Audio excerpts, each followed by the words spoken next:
Hi guys, this is Kendall from Recordingloungepodcast.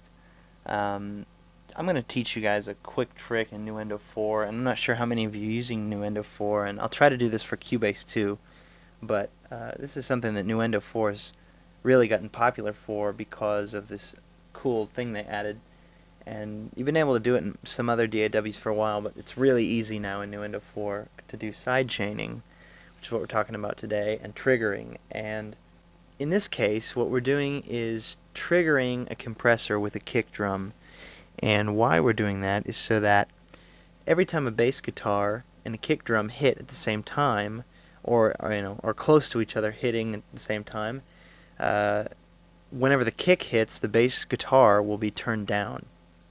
Why do we want to do this? Well, if a good bassist and a good drummer are playing together, naturally there's this sort of married sound that you hear from the kick drum and the bass guitar, where the kick drum hits and the bass guitar note sustains, and it's like this tight, punchy sound.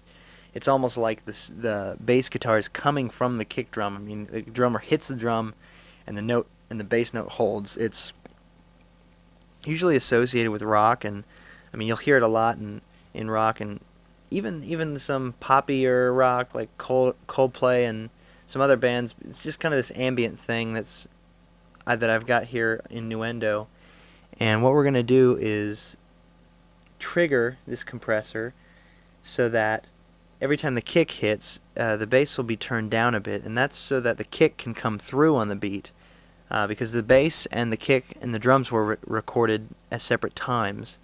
Now, as I said, if they're recorded at once, it's a little easier for bassists and drummers to feel the groove and get in really tight with each other on the groove. But if you don't record at the same time, sometimes it's harder because the bassist is maybe playing with a click, and so it's a little more, it just doesn't feel as natural. So this is something that kind of helps it get that tightness back. So all we do is we go over to our bass track. This is my bass master track. We go up here and we go to dynamics and we go to compressor. I set mine up so where my ratio is about 6:1, so somewhere in here, whatever. Doesn't have to be too particular. You're not really worried about the tone of the compressor as much as its function. I set my attack as fast as it can go. I set my release to about 50. Not too fast, but pretty fast. Pretty darn fast. And that works. And what I want to do is go over to my kick track now and look at my sends. I want to send this kick track. Well, let me back up. First you got to engage this key input. Now when you engage this side chain here, the kick track will now be able to send to it right here. So you can send to this. Let's go ahead and open it up.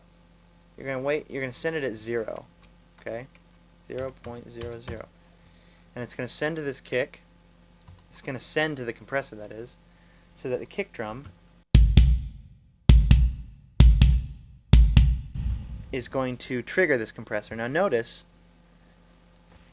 when the kick drum hits, the compressor's being affected by it. I usually like to let my kick do about 6 to 10 decibels of cut on the bass, so that really gets a tight sound. Now you don't want to do it too much. It's going to sound really bad. So really, that's all you have to do. That's simple as it is. Now let's listen to our kick and bass just by each other. So here's a kick and bass together.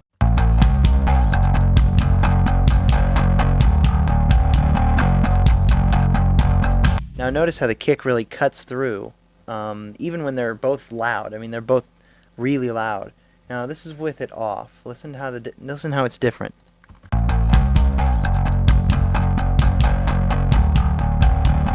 It doesn't have that tightness about it now. So if you turn it on and listen how it sounds, this is exaggerated.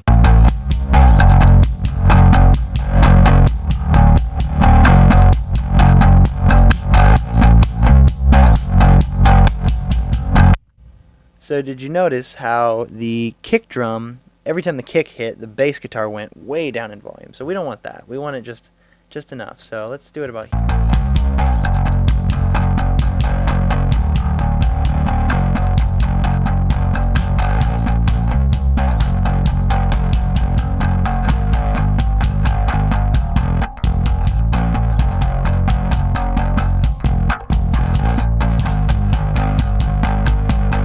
Alright, I'm liking about how that sounds at about around 7. So that's really all you do. It's a really useful tool. You can do it with a few of the plugins in Nuendo 4, and I find it to be extremely useful in getting that really punchy tone from the kick and bass without having so much, because they're in a very similar frequency range, so they seem to be fighting sometimes, because you've got, the attack and the low end of a kick drum, but you've also got the attack and low end of a bass guitar. So let's hear it in the full track.